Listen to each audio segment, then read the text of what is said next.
Good afternoon, everyone. Thank you for making it here and joining us on Zoom as well. My name is Emily Krebs. And my name is Margaret Schwartz. And we are the co-directors of the Disability Studies program at Fordham. And we'd like to welcome you to the 2025 Annual Distinguished Lecture on Disability featuring Dr. Mara Mills.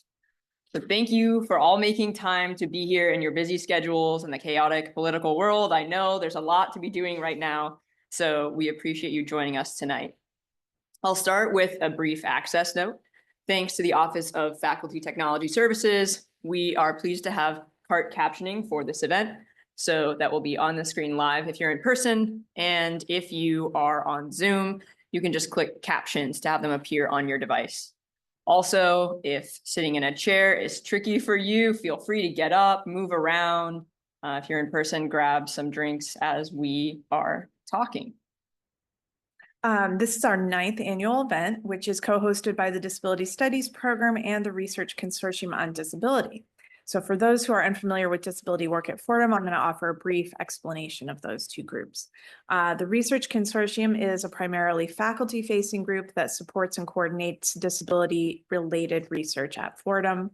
The faculty affiliates of the consortium are scholars in 6 schools and colleges and 13 programs and departments across Fordham who are doing research on disability that's oriented towards justice and inclusivity. The Disability Studies Program, on the other hand, is a student-facing entity launched in spring of 2019. It primarily consists of an interdisciplinary minor that offers students pathways to examine historical, cultural, economic, physiological, and sociopolitical perspectives on the meanings, effects, and experiences of disability. All of our faculty who are our affiliated faculty, it's 11 different departments at Fordham, so a really big group. The Disability Studies Program and the Research Consortium both have websites where you can find more information. Next, I'm just going to quickly thank the co-sponsors for the event today. Without them and their generous support, we wouldn't be able to host an event like this. And this year we had financial support from a wide range of groups at Fordham. We received support from the departments of English, Communication and Media Studies, and Sociology and Anthropology. We also received support from broader offices and schools, including the Global Healthcare Innovation Management Center, the Office of Equity, Inclusion, and Opportunity, Academic Affairs, and Fordham College Lincoln Center. So please give these groups a quick round of applause for their support. Tonight's event will take place in 3 parts. Dr. Mills will provide her lecture, then we will have a Q&A until about 6:15, when we will turn to a reception, where there will be food if you are joining us in person.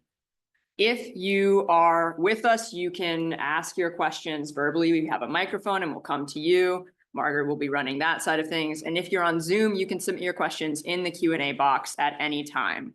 I will be navigating those for in-person folks. And if you want to hand me a written question in the room, that's also fine. So before I introduce our distinguished speaker, I just want to pause for a brief acknowledgement of the passing of Jonathan Stern, a great scholar and a greater person whose scholarship on media and disability has been pivotal for so many of us here tonight. Jonathan's life was in many ways an embodiment of the curiosity, flexibility, and generosity that characterized disability justice, and we mourn him deeply. So let me introduce our distinguished speaker. We are thrilled to have Dr. Mara Mills present on VENT, Making and Debating the New York State Ventilator Allocation Protocols. Dr. Mills is an associate professor at New York University and the co-founder and director of the NYU Center for Disability Studies.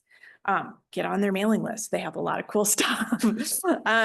Dr. Mills truly exemplifies what it means to be an interdisciplinary teacher scholar. She received a bachelor's degrees in biology and literature, master's degrees in biology and education, and a doctoral degree in the history of science.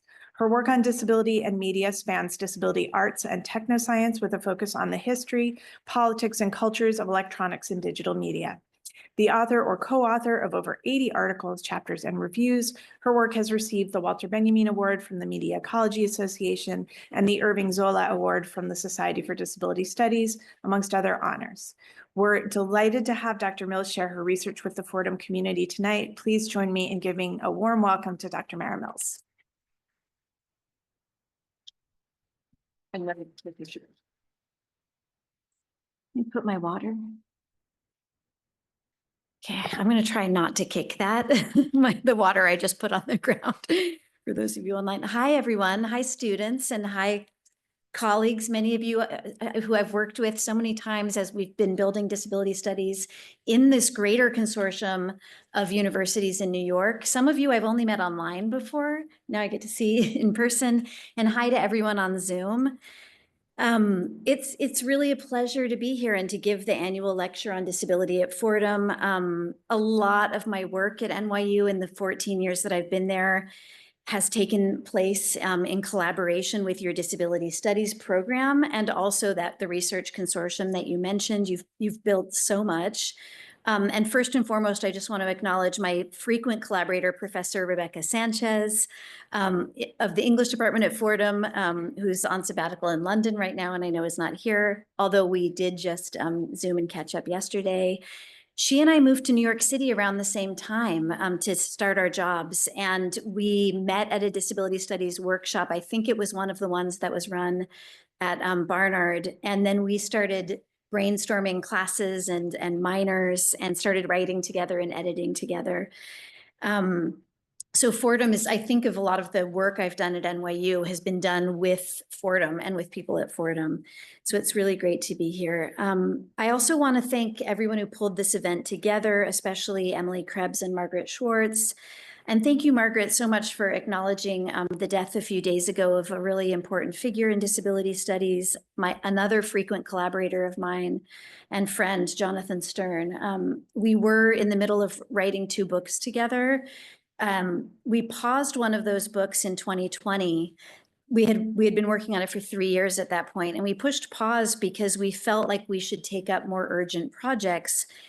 On his end, he started working on his book on impairment, Diminished Faculties, which recently came out and is such an important book. And I pushed pause to do this collaborative project on the pandemic, which felt very urgent in 2020. And that's the subject of my talk today.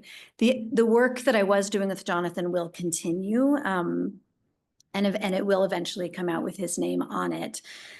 So my talk today, Vent, Making and Debating the New York State Ventilator Allocation Protocols, emerges from a 4-year National Science Foundation funded project that I recently directed with a team at the NYU Center for Disability Studies, Provostial Center, that I co-founded with Faye Ginsburg 7 years ago. And at that center, we do a lot of similar things to you. We host public events, run grant-funded projects, organize community partnerships.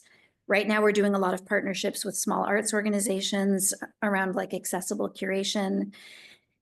And this research project from the NSF, which I would say probably wouldn't be funded today, and the grant just ended last year, culminated in How to Be Disabled in a Pandemic, which was just published a couple of weeks ago. So the invitation you gave me to give a lecture related to this pandemic research, it came at the perfect time to celebrate the book, even if it currently seems like very few like so-called lessons were learned in the US over the last 5 years about social welfare or even basic public health measures like vaccination, masking, testing, the benefits of hybrid options for accessibility. And I want to thank you for streaming this event for those who can't be here in person, not to mention all the other accommodations you've provided. I'll just note, because my topic is, COVID-19, the pandemic, I don't usually mask when I'm lecturing for speech reading purposes. I did test today before coming over here. So along with my co-editors of this book, Harris Korenstein, Faye Ginsburg, and Raina Rapp, Faye and Raina, I think gave this lecture maybe 7 years ago. In 2020, we assembled a team of 16 or so disability studies scholars, grad students, lawyers, activists, librarians, and arts workers based in New York to chronicle the experiences of disabled people in New York City during the COVID-19 pandemic. Our book has chapters, and what you're looking at is the cover of the book, which has an artwork by the brothers Sick, Noah and Ezra Benes, which is like they famously made these masks with text on them during the pandemic. They created this for us. It says how to be disabled in a pandemic. We have some stickers in the back if you want them, made by them too. So the chapters in the book cover a range of sites of disabled life in New York. So city prisons, especially Rikers, migrant detention centers, Chinatown senior centers, hospitals in Queens and the Bronx, subways, schools, housing shelters, and hotels, social media, and other locations of public and private life, especially those that weren't often quoted in the news. They didn't quite make it into popular consciousness. Across all of the chapters, one of the arguments we surfaced as we were writing our introduction was that we noted there was a disability dialectic in the city during the pandemic, where disabled people were disproportionately impacted, not just by the virus, sometimes not predominantly by the virus, but by city policies, national policies, work and housing conditions, ableism, stigma, racism, and violence. But at the same time, the other side of the dialectic, we saw a lot of disability expertise, to quote Cass Hartblay, lots of creativity in practices like accessible remote work, accessible remote education, quarantine, and online or distributed networks of support and mutual aid. I'm not going to go through all of our arguments in the introduction, but that's sort of an overarching one, this dialectic that we saw. We have a lot of pessimistic arguments in the introduction too, and I wonder if we were writing it again today, if we would have, there were moments when we thought, are we being too negative? Now I would say, God, we could have been even, maybe we weren't being pessimistic enough. So my own research as part of this project was to uncover the history and politics of the ventilator allocation protocols recommended by the state of New York for emergency situations in 2015. In a set of publicly posted guidelines that were among the first to be created in the US, and they went on to influence many other departments of health around the country. This is a screenshot of a DOH, Department of Health, page featuring a PDF of the guidelines that was taken down at some point last year. I double checked today, it still hasn't been put up again. I don't know if these guidelines are in the middle of being rethought or for the next pandemic to come, or if they were just taken down because of many, many lawsuits that ended up being, and I'll mention a couple of them related to them. Needless to say, these guidelines for deciding who would be given a ventilator in an emergency room under scarce conditions during a pandemic, and even who might have their ventilators taken away from them and reallocated to someone else. Obviously, that was even more controversial. These were fiercely contested by disabled bioethicists, lawyers, and activists starting in 2020. So let me take you back with apologies to spring 2020. And I'll start here. At a press conference on May 6th, 2020, disability activist Stacey Park Milburn spoke from bed about her fears as a ventilator user facing the COVID-19 pandemic. And this is a screenshot from that press release of her lying on her side in bed. And she said, it's been pretty scary to navigate COVID-19 as a ventilator user. I saw a public safety alert from Santa Clara County asking people to identify if they use a ventilator for county inventory. I need my ventilator to breathe. But pause to say that most people rent their ventilators from or borrow them from an insurance company rather than owning them. So my friends and I made emergency plans about what to do if someone shows at my door asking for my backup ventilator. This is Milburn. I was getting advice from friends in medical fields. If disabled people get sick, we may not get care. We may be turned away. We may be discriminated against. So in the first months of the pandemic, as hospitals and politicians around the US began making plans concretely to ration various aspects of healthcare, not just ventilators, but like beds in intensive care units, medicine, other equipment, activists and advocacy groups for disabled people and seniors demanded that those who were impacted play a role in shaping those policies. Milburn was the co-founder of the Disability Justice Culture Club, a Crip of Color organizing hub in Oakland. She also served as a disability advisor to President Barack Obama's administration. Not sure if we have those now. Less than 2 weeks after this press conference on her 33rd birthday, she died as a result of complications from a cancer surgery that had been postponed during the first wave of pandemic pauses or so-called lockdowns. So another huge loss for the community. So stories and predictions about the rationing of ventilators, this is just one example, flooded the news and social media in 2020, as well as activism. As you know, COVID-19 is a respiratory virus, and when patients began overwhelming hospitals around the world, for instance, Northern Italy in February, the world watched in shock as ventilators began to be rationed. In Italy, Italian medical societies enacted protocols for rationing ventilators by age and by disability. This is part of a triage process that's typically associated with wartime medicine. The protocols in Italy recommended assessing patients for so-called quality of life, QOL, very common set of procedures that happens also in the US in different medical situations. Often QOL proceeds by estimating the number of someone's remaining, quote, life years or, quote, presence of comorbidities. QOL has been controversial for a long time in disability bioethics, and and Peter Singer is pro QOL, if you know that ethicist. So there's been a lot written on QOL. And resources were allocated in Italy to those thought to live longer and require shorter treatment times. The pandemic crested across the US shortly thereafter. Some states already had crisis standards of care guidelines, or CSCs in the state lingo, incorporated into their emergency plans. Suddenly, other states began drafting these CSCs as part of their emergency plans. The New York Department of Health had a long-running CSC, and they had initially circulated a draft of a ventilator allocation component of their crisis standards of care all the way back in 2007.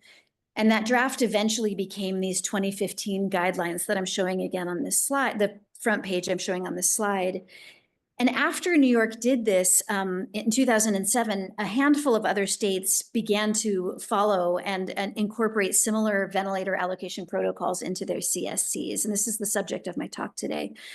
At the outset of COVID-19, there were some states where guidelines were non-existent. Many states' guidelines were never, they did have guidelines, but they weren't activated by governors by a declaration of emergency. So hospitals and sometimes just individual physicians created their own ad hoc policies for ventilator triage. So ventilator triage can happen through QOL, it can happen through an individual nursing home making their own decisions, or it can happen through these state guidelines, the subject of my talk. Samuel Begenstos, who became general counsel for the US Department of Health and Human Services, argued in May 2020 in a Yale Law Review forum that these crisis standards of care that hospitals and state agencies were rapidly assembling or revising often employed, to quote him, explicit disability-based distinctions, to put it mildly. He gave a lot of examples in this great article. He pointed to the 2016 Tennessee government's guidelines for the ethical allocation of scarce resources, which excluded from hospital admission during state health emergencies people with, quote, spinal muscular atrophy, among others, quote, requiring assistance with activities of daily living. In hospital lingo, ADL, like QOL, is another way that people's morbidity and mortality are rated. In Alabama, Begenstos described the 2010 state triage guidelines, which deprioritized people with intellectual disabilities, as well as older people. For a very thorough discussion, much more thorough than I have time to go through here, of ableism state by state in crisis standards of care guidelines in the US, I recommend this 2021 article that I'm just showing an image from and the citation from by Ari Neiman and colleagues, which gives each state's policy a disability rights score. The ones that are blank don't have a policy at all for crisis standards of care. It's just ad hoc, or they didn't at the moment of this publication. So in 2020, examples quickly circulated in the US, just like Northern Italy and elsewhere, of disabled people being denied treatment for COVID as a result of rationing, whether ad hoc or following state guidelines if they were activated. And this sparked massive protests among activists. In my article, I go through several of the more famous examples. There were a lot of examples in Oregon, the state that I'm from. Another big example early on in the pandemic happened in Austin, Texas, when Michael Hickson, a Black man who had sustained a brain injury a few years before, died in hospice in June 2020 after being refused care by a hospital on quality of life premises. And there were a lot of examples of ventilator and other medical care rationing happening for disabled people during COVID in the US. Now, when the New York State Task Force on Life and the Law, which is a bioethics advisory group established by Mario Cuomo when he was governor in 1985, completed this preliminary draft I mentioned in 2007 of the ventilator allocation guidelines for our state Department of Health, at first in New York, they also recommended the outright exclusion of certain patients from ventilators in a time of rationing, those with severe burns, those with metastatic cancer, and dialysis users, to name a few. I'll explain the controversy around this in a moment. Those are very ambiguous and big and baggy categories. The committee also recommended, in addition to outright exclusion of certain people from getting a ventilator, they recommended SOFA scoring, sequential organ failure assessment, as a way to deprioritize any other individuals, not in the categories I mentioned, who were thought to have a higher likelihood short-term mortality. And it was thought that SOFA scoring was more objective, less subjective at least, than QOL and ADL. And I will get into the details of this in a moment. So the Task Force on Life and the Law is a group, and I might have to say was a group, because I checked today and I'm not seeing current web pages for this task force on our DOH and other websites. I think we should have a task force. So as much as you might hear a thread of critique throughout my talk, I do think we need to have a task force.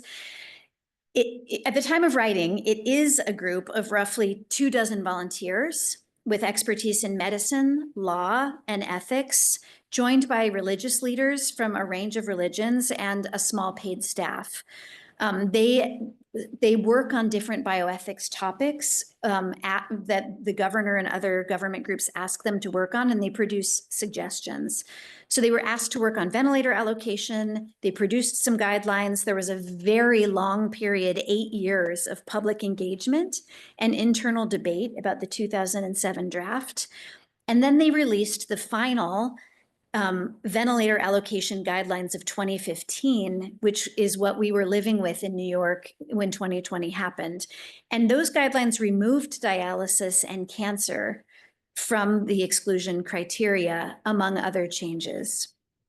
So at the start of the pandemic, these 2015 guidelines in New York received a great deal of attention from the press, bioethicists, and disability activist groups like Not Dead Yet, among others. But despite this international discussion that I was seeing surrounding the guidelines at the time, when I was thinking, what research should I be doing for this book, very little had been written about the making of these guidelines. And also, most people in 2020 who were critiquing the guidelines didn't realize that they were never formally activated in New York State by Governor Andrew Cuomo. He actually went so far to remark in a 2020 press conference that the state had no protocol for ventilator allocation.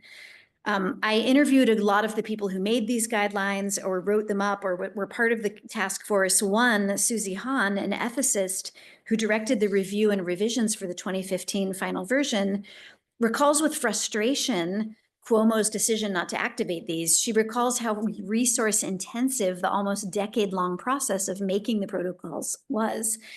She says, New York's ventilator allocation guidelines represent the culmination of more than 9 years of analysis, research, and consensus building. In total, not including staff, 69 task force members and adult clinical work group members reached consensus on the clinical protocol and ethical principles upon which the guidelines are based. Regarding Cuomo's disavowal of the guidelines after all that labor, money, and time in 2020, she suspects he was concerned about, quote, political and public blowback.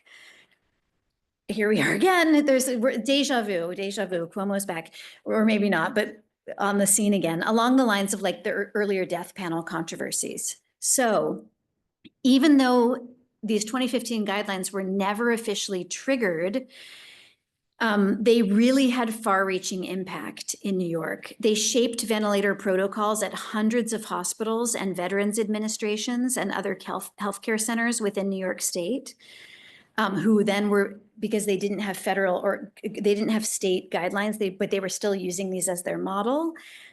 They also shaped the development of CSCs, as I mentioned, in a number of other states, and they loomed large in the disability activist imaginary. Most of the activists responding to these protocols did not at the time and still do not contest the basic need for state crisis standards of care. Most people are not saying get rid of CSCs entirely. Without them, hospitals, individual doctors will and did enact their own, often biased, even more biased. These are biased, and that's the story I'm going to tell you, but they will often enacted even more biased protocols.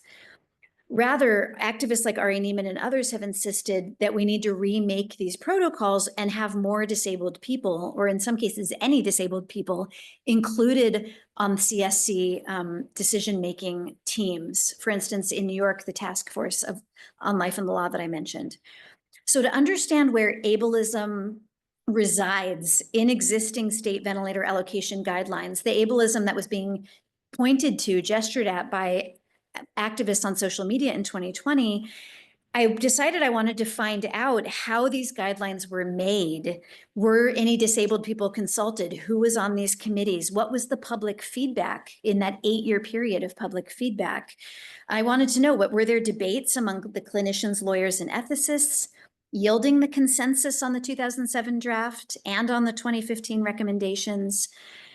And I was able to review ultimately task force minutes and correspondence, hospital tabletop exercises that were used at different hospitals in the city, that were formerly held in our state, in the New York State Department of Health records. It turns out they're now purged. They no longer are in the archive. Even it's only been 5 years, and so much that I'm telling you, the is's are turning into was's. So as it turns out, after reviewing these materials, the consensus on the 2007 draft and the 2015 guidelines was never unanimous. And it's the debates in the making of these guidelines that are really informative about how the next version should be revised. The former DOH records also show there was very little input from disabled members of the public during that 8-year period of focus groups and write-ins and public input. That could be from a lack of concern among disability activists at the time. There was a lot, there's always been a lot of disability activism. There wasn't a lot on this topic prior to the pandemic, or it could be from unsuccessful outreach. Adrian Ash, a well-known bioethicist who was blind and who worked on disability among other issues, a New Yorker, became a member of the task force in 2007, possibly the only out member as disabled member of the task force. And it turns out that she disagreed with the consensus on the SOFA scoring component of the protocol. But her dissent, if you look in that, the PDF is like dozens of pages long, her dissent was only registered in a footnote in the 2015 edition. And it noted that she preferred random lottery for ventilators during a pandemic. And she felt that random lottery was really, she preferred it, quote, for its objectivity. It didn't maximize the number of lives saved, but that she put aside the principle of maximizing the number of lives saved. So I want to, for the next part of my talk, I want to review some of the historical sources I mentioned, which you can no longer see in the archives. You can see them on my computer and one other person's computer right now. And then I'll conclude by returning to some of more of the activist responses to these guidelines and also to what happened in the chaotic way in which the guidelines for ventilators were allocated in New York. I'll argue that we don't simply need more disabled people on CSC planning teams, although we do need that. But we need new disability imaginaries of what allocation might mean. Ventilator allocation has commonly been misunderstood, including by me at the start of my research, to refer to discrete devices and the rights of individual users. Ventilator allocation, including these policies that the state produced, is actually an elaborate socio-technical system, to use an STS term, involving the distribution of supplies and labor among states, towns, healthcare providers, and patients. Wealth disparities, often linked to zip code and race, mean that individual hospitals have unequal resources in the absence of state or national protocols for distributing equipment, oxygen, and workers at the institutional level. So ventilator allocation is about allocation across the state, across neighborhoods, before you even get to the individual rights piece, which was the subject of the most of the debate at the time. Other members of my research team in their chapters for our book, just to go back to our cover, detail many, many forms that disability activism, including their own, this was a disability-driven book, took during the pandemic: protest, social media campaigns, mutual aid, solidarity, crypt-dueling.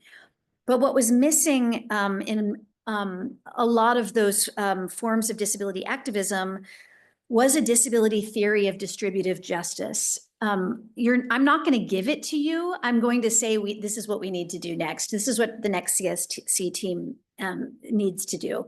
It's not, I've had a lot of people say, Mara, why don't you tell us what that is? If 69 people taking 9 years couldn't produce this before, Mara is not going to come from me alone. It's going to take a gigantic task force and a lot of debate. But we're missing a disability theory of distributive justice right now, how to share risks and opportunities across society.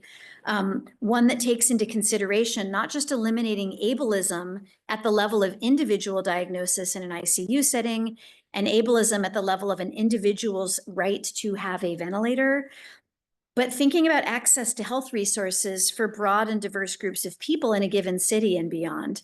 The disability justice movement that we have, as articulated by Bay Area activist group Sins Invalid, aims beyond the model of individual disability rights. And building on that, disability distributive justice could, take an expansive definition of disability, attention to class, race, and region, and a commitment to foundational social change rather than just inclusion in an inequitable system of ventilator allocation. So I'm going to wind up, again, hitting that point without giving you the answer to what disability distributive justice would look like. And again, it's possible that it might, through my center, I'll try to write a grant and get a team of people. We have the Hastings Center here. We have so many groups who've already worked on this in New York. I wasn't a member of the task force. I'm sure people are already working on this, but so some of this is me screaming into the ether saying, please, like the other disability activists asking to be on these teams, saying this is what we need. So less than a decade after the ventilator allocation guidelines were approved and published on the DOH website in 2015, very little remains archived or publicly available about the committee's internal research and debates, or the comments the public submitted, or the focus groups, or the revision and consensus process. I started my research by submitting a FOIL, Freedom of Information Law request, with the DOH in 2020. That was only 5 years after the final guidelines were released. My understanding was that you usually keep these kinds of records for 7 years. They were already purged 5 years later. I was hoping to get copies of the task force archives related to this ventilator commission. There are a lot of other task force boxes and archives in the DOH records office. So that's why I thought, oh, this will be there too. I wanted to see again what kinds of disability participation and commentary took place. Were disabled people already angry, but with them in 2015, or was it not till 2020 with this current pandemic?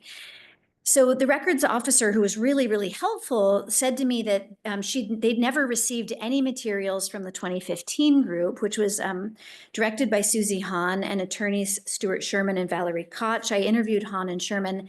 It's not their fault. They don't know why their records didn't end up there or didn't end up saved. Moreover, the DOH had at that time purged the materials related to the 2007 draft at a time when the task force was directed by Dr. Tia Powell. Fortunately, there was a journalist, Sherry Fink, who had she's still doing great journalism in New York, who had previously foiled in 2009 the Ventilator Commission records that at that time existed. So just 2 years worth of records that were there.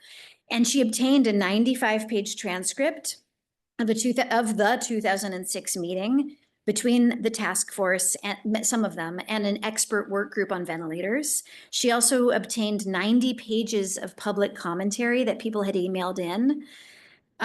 She obtained the situation manual and tabletop exercises presented to staff at New York Presbyterian. That's one page I'm showing here, where they tried to demo the guidelines before creating the final ones.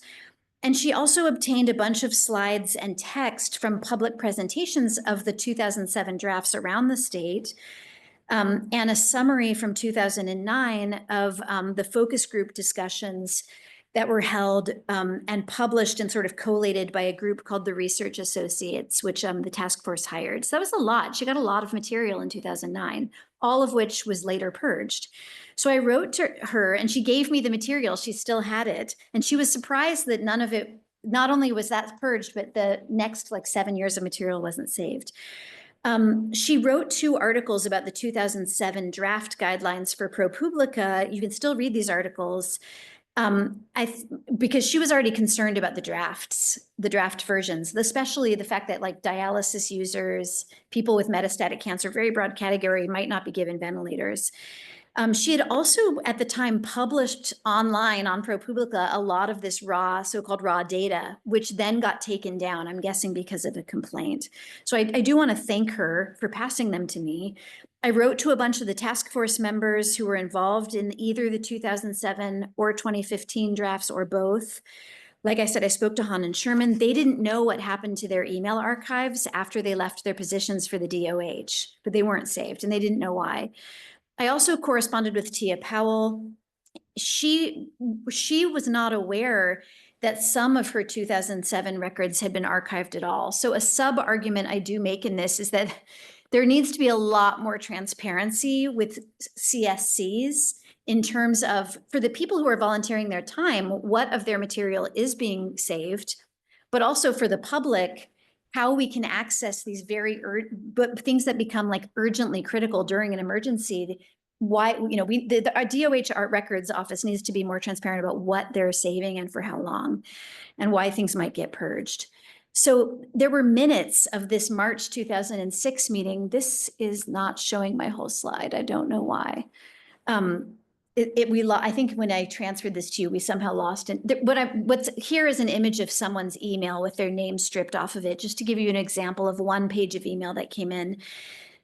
So Powell's convened this meeting in March 2006 with task force members and outside experts, mostly physicians who worked with ventilators, to start the process of coming up with protocols.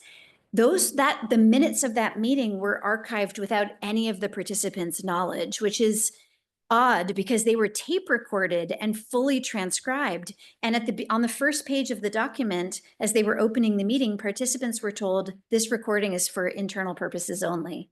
It won't be saved. So there's a problem with the archiving process here. Things were saved that shouldn't have been and things weren't saved that should have been. Because of this, and because also all these records of emails from the public that were sent to the DOH or to particular task force members, all have people, they were privately sent. Those people didn't know they were then going to be printed out and put in the DOH. I just want to say I maintain people's anonymity in my article and also now when I cite these materials, because none of those people knew that those things were being saved, which is another problem.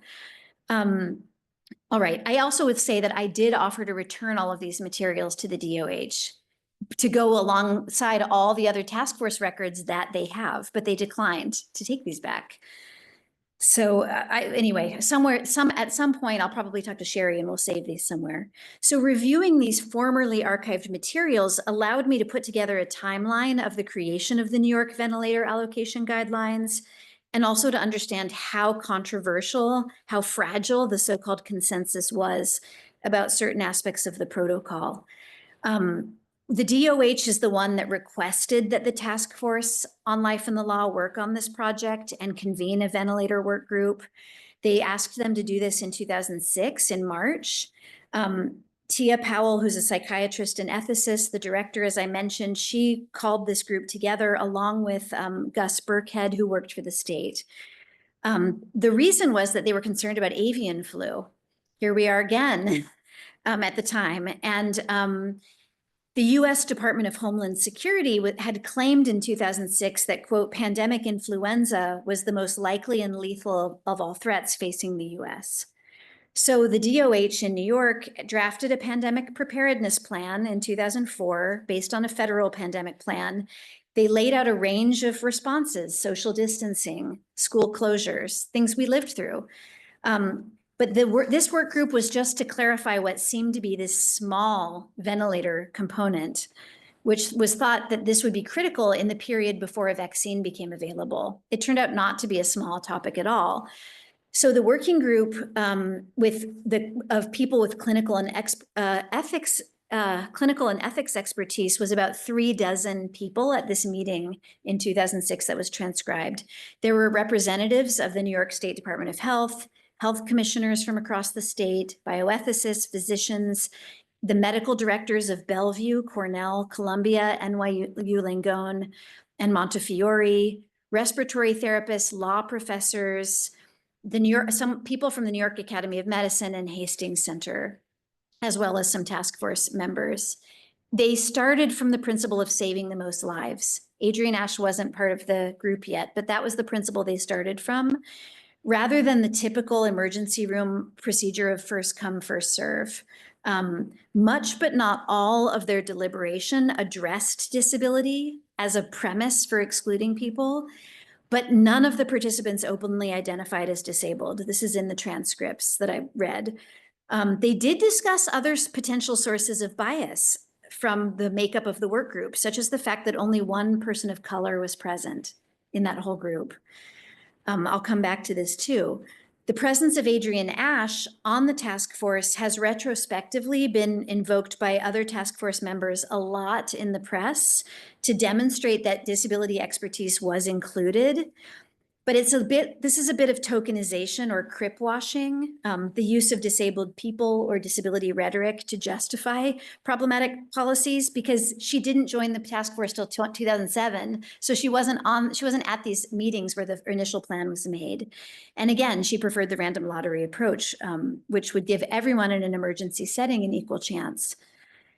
At the meeting, the work group discussed an article from February, again, this is 2006, that they had reviewed by John Hick and Daniel O'Laughlin, who were physicians working with the Minnesota Department of Health and Terrorism Task Force, where they recommended SOFA scoring, not QOL, not ADL, SOFA scoring, as the most useful tool for predicting mortality in an ICU environment. Around the same time, the Ontario Health Plan for an Influenza Pandemic, so early 2006, was published, and that also recommended SOFA scoring. Patients with high scores, high mortality probability using SOFA scoring, which is quite complex, and I'm only going to give you a few examples from it, either would not be allocated ventilators at all, or they'd have their ventilators taken from them and reallocated to someone else, especially if their scores were worsening over time in the ICU. This is from the research associate packet of all the focus groups and discussions that I have in my possession now from Sherry Fink. So prior to SOFA scoring, the decision that they made in this discussion in 2006, this work group, was that some patients would be denied ventilators on just rough exclusion criteria, severe chronic lung disease, severe burn. Then there would be SOFA scoring to eliminate certain other people from getting ventilators in the ICU or emergency room. They adapted these rationing plans because they thought they would eliminate quality of life biases, which were at that time had been subject to years of disability critique and were thought to be subjective. They thought that SOFA involved objective mortality metrics. But it's precisely the objectivity of SOFA scoring and exclusion criteria that's come under fire. And critics have found them to encode a range of biases and presumptions indeed about quality of life. So at the start of this 2006 meeting, where the exclusion and scoring criteria were adopted, Burke had noted, and he's the only, that I'm only naming the names of the directors because their names are on the protocols themselves, that New York State was planning to increase the stockpile of ventilators in preparation for a pandemic. And some people asked, well, why don't we just have one ventilator per person? And very quickly in the discussion, it became clear that that would never work. Ventilator use requires much more than devices alone. And what is a ventilator? One participant mentioned oxygen supplies as a limiting factor. That happened in New York, as well as federal patterns of medical grade oxygen distribution. Others brought up the issue of disposable materials like oxygen meters, cannulas, and other tubing, some of which can't be stockpiled without compromising their integrity. And far and away, there was a consensus that labor, not tech, would be the limiting factor in a crisis. Healthcare workers would become sick themselves. Some would quit their job and flee the cities. All of this is probably sounding all too familiar, these predictions. And already far too few people were trained in intubating patients, monitoring them on ventilators, and maintaining the equipment to meet the needs of a pandemic. So stockpiling wouldn't work. In other words, there would have to be rationing. In the transcript of the tape discussion, there didn't seem in the first case to be unanimous consensus on the exclusion criteria, these rough initial exclusion criteria. I don't know where the consensus came from because it wasn't in the discussions, but in 2007, they did say cardiac arrest, cancer, lung disease, dialysis, severe or irreversible neurologic events would be exclusion criteria. There was someone in the work group who protested basing triage on pre-existing conditions like this. And that person said, many of those pre-existing conditions unevenly affect different social groups, disabled people, AIDS patients, cirrhotics. I think it's inconsistent to say we can't value life and social worth, but then make decisions that inherently sort of do value life and social worth. So there was a lot of heavy debate about these exclusion criteria. And in the public commentary on the 2007 draft guidelines, emailed and printed in this packet that I could read, interestingly, there wasn't a lot of pushback about most of the exclusion criteria except for dialysis. Dialysis generated the most pushback. Nephrologists, advocates, and activists affiliated with the National Kidney Foundation wrote to the task force, the DOH, called or emailed the working group's hotline to explain the internal diversity of dialysis patients' treatments and outcomes. First, I don't have an answer to why, but that was the thing from the draft that had the most pushback. We can imagine pushing back as the committee did on some of the others, of course, too. So for the second step then of the protocol, the working group started debating using SOFA scoring as a way to assess short-term mortality of seemingly non-disabled patients in the emergency setting who got through that first exclusion, to deny ventilators to those with higher scores. Meeting participants queried, would SOFA measures even be suitable for an unknown pandemic to come? What about EMS, emergency medical services, frequently intubated patients in ambulances or in their homes? Would they have time to comply with these scoring protocols that hospital ERs and ICUs were applying to people waiting in line?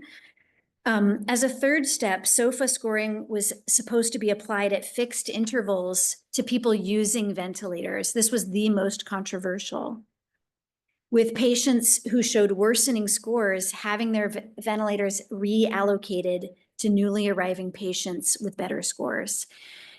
This was a major topic of debate, and these were tested in the tabletop exercises. And the draft guidelines do reflect some of this uncertainty. The group, quote, struggled with the notion of removing less ill patients from ventilators, particularly those who might recover otherwise. They did clarify, and this was not understood really in the popular sphere, that people living at home with ventilators or in chronic care facilities would not be subject to acute care triage. That's a quote. However, if you were a ventilator user and you entered a hospital or an acute care facility, then you'd be subject to SOFA scoring just like everyone else. One participant at the 2006 meeting pointed out the ableism of employing repeat SOFA scoring to people. Quote, people could argue that their disability differently affects their recovery, so the medical criteria should be applied to them differently. Another person replied, well, it would be reverse discrimination against the critically ill not to apply protocols to everyone requiring ventilation. And there was a lot of debate about who is considered disabled at the working group meeting. Is everyone who requires a ventilator temporarily disabled? Although the exclusion criteria and SOFA scoring for individuals has dominated disability activism during COVID-19, especially withdrawal, what's been overlooked by critics is that the ventilator allocation guidelines, 2007 and 2015, reach far beyond this. The distributive justice statement in the 2007 draft also, it was not a disability distributive justice, but it was a distributive justice statement, discussed the need for fair allocation and reallocation among different hospitals, private and public, throughout the state. It's not just an individual matter. If New York City was hit first, would rural hospitals have to transfer ventilators to the city? How would those hospitals get their ventilators back if they needed them? If smaller hospitals typically send patients requiring specialist care to major health centers, would they have to deny their patients access to urban centers during a pandemic? The work group was very concerned about poverty and other forms of inequality, creating a vastly unfair pattern of allocation between different hospitals, even in a single city, New York, with wealthier people able to hospital shop. This inequality pertained to disability in unexpected ways. They predicted that wealthy, well-organized disability rights and disease advocacy groups would actually have more resources and better care than disabled and non-disabled New Yorkers in low-income neighborhoods. And this is something to think about seriously. And a lot of people who theorize debilitation use the same kind of logic. So to give you a sense of this debate, since the meeting transcripts are no longer archived, I just want to show you a few quotes. Not all about the debates around SOFA scoring and the broader allocation regionally, not just individually. Not all hospitals are created equal. Hospitals, and this is about New York, where we are. Hospitals in less affluent neighborhoods typically serve a far larger population base. The system of a system of rationing that permits wide variation between hospitals in different areas will result in excess mortality for the poor. To what extent do you think there's potential for people buying themselves out of the system? In other words, setting up private ventilator clinics or some other deal. It's going to happen. It's New York.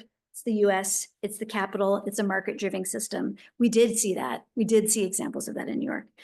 People who haven't been well served by the healthcare system until now are likely to have chronic conditions which are going to weigh against them in whatever triage system we set up. So it's not really possible to create just plans and programs in an unjust system.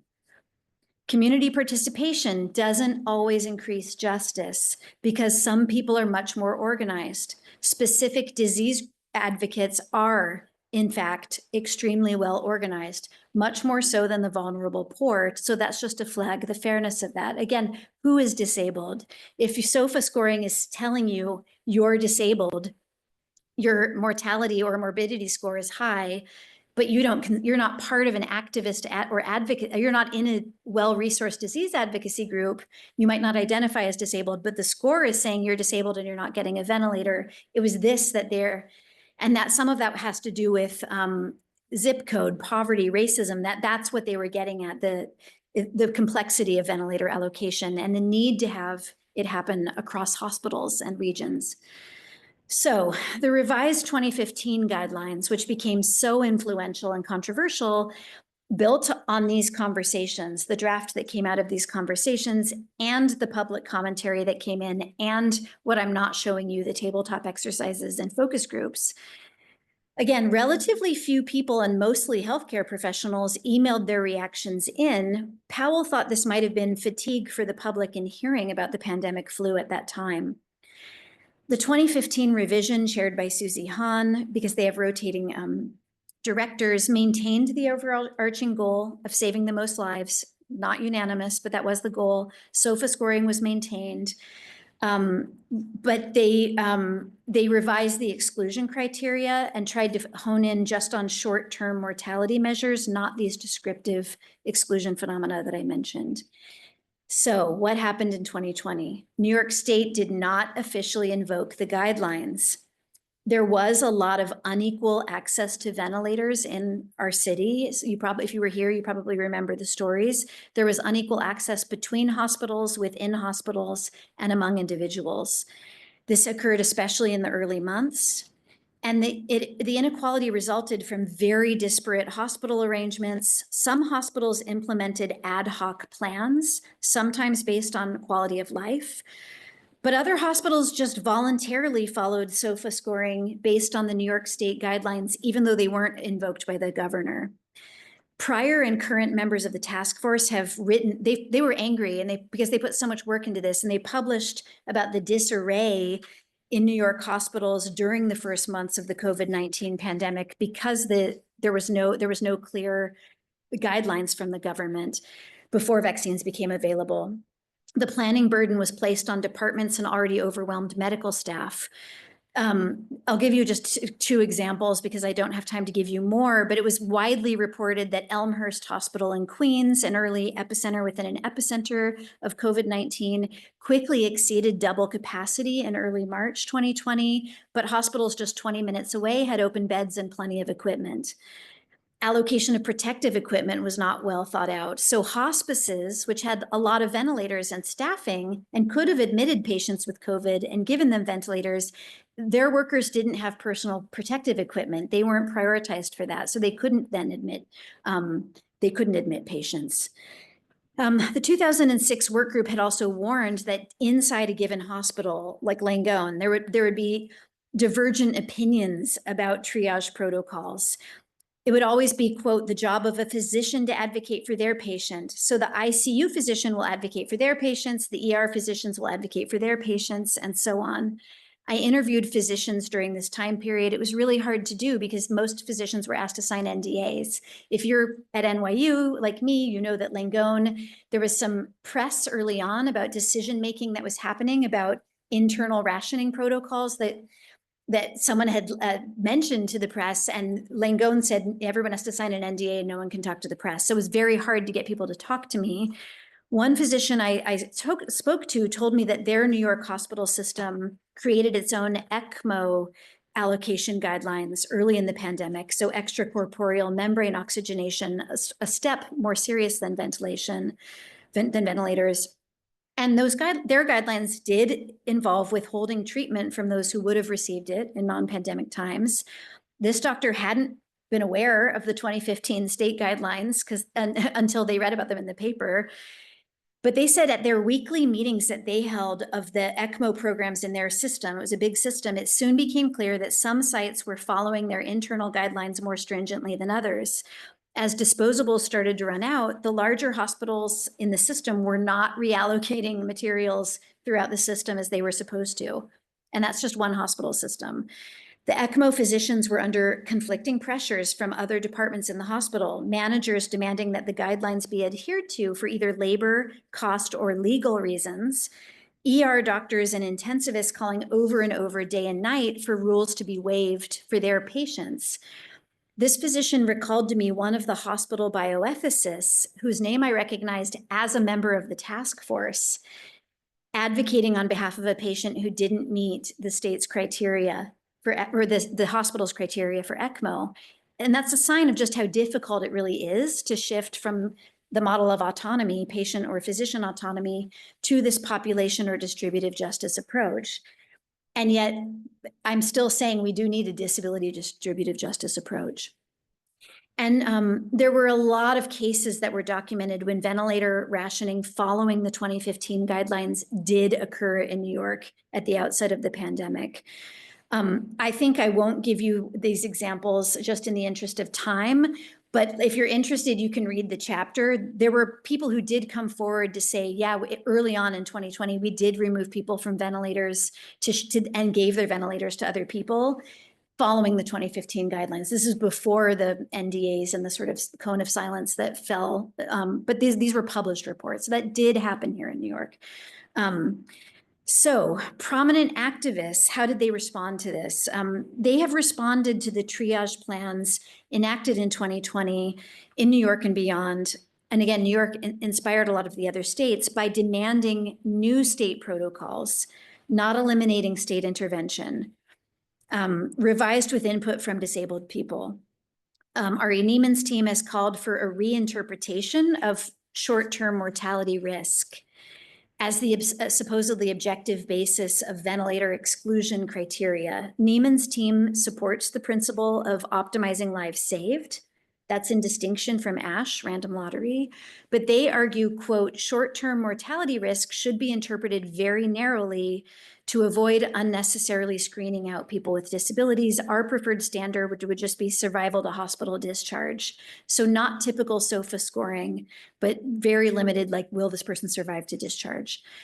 As another example, not dead yet, Disability Rights New York, Neuromuscular Disability Support filed a lawsuit in 2020 demanding that the New York State ventilator allocation guidelines be amended to prevent chronic ventilator users from having their devices reallocated in acute care settings. They recently lost that lawsuit. The activist group DREAD-F has protested another element of SOFA scoring, which is the Glasgow Coma Scale. Again, I'm not explaining to you all the elements of SOFA scoring, but another element is Glasgow Coma Scale, which measures consciousness through eye, motor, and verbal responses. It can inappropriately lower the scores of people with speech and motor impairments. For Glasgow Coma. Along similar lines, ethicists Harold Schmidt and Dorothy Roberts have highlighted racial bias in the creatinine measures that are also part of SOFA scoring. And they explain, quote, creatinine is higher in Black communities because of higher rates of chronic kidney disease, due to higher rates of diabetes and high blood pressure that are best understood as the consequences of health inequities and structural racism. So again, the seeming objectivity of SOFA scoring, the pieces of it have come under a lot of critique for not being so objective. Massachusetts modified its CSC guidelines by reducing the weight given to creatinine within SOFA scoring. Neiman writes, this quote represents a precedent-setting extension of disability rights frameworks of reasonable modifications to other systemic inequities. Much, but not all, of the disability activism I've mentioned and critical analysis surrounding ventilator allocation still remains focused on withholding and withdrawing devices from individuals. Disabled people are experts on rationing, especially in a privatized context like the US that generates scarcity around healthcare, and an ableist context where implicit triage is the norm. And we did see this expertise manifest throughout the COVID-19 pandemic's first years in a lot of advocacy and mutual aid projects, if not distributive justice projects. Like, I'll just give you one example as I conclude. Nobody is Disposable, a hashtag campaign launched by Patty Byrne of Sins Invalid before the pandemic, which then during the pandemic became an intersectional, multi-pronged campaign against triage discrimination in 2020. This campaign includes the vital open access publication pictured here, Know Your Rights Guide to Surviving COVID-19 Triage Protocols, a toolkit that offers very clear, detailed instructions for individuals going to an emergency room about the legal documents they should bring, the contracts for their ventilators if they have one, cities that had favorable laws, and hospitals that had favorable protocols, how to find an advocate, how to engage with triage committees if there are committees at a hospital, what items to bring. On Facebook, other disabled people set up mutual aid groups to deal with rationing and triage and scarcity. In 2020 and 2021, there were a lot of mutual aid groups for things like sharing medications, sharing hormones, as there were supply chain failures, job layoffs, and other kinds of shutdowns that made medications and hormones difficult to access. This slide shows an artwork by disabled artist Alex Dolores Salerno, consisting of a coded phrase embroidered on a pillowcase, translated as "please be discreet when sharing, carefully disguising any medication words."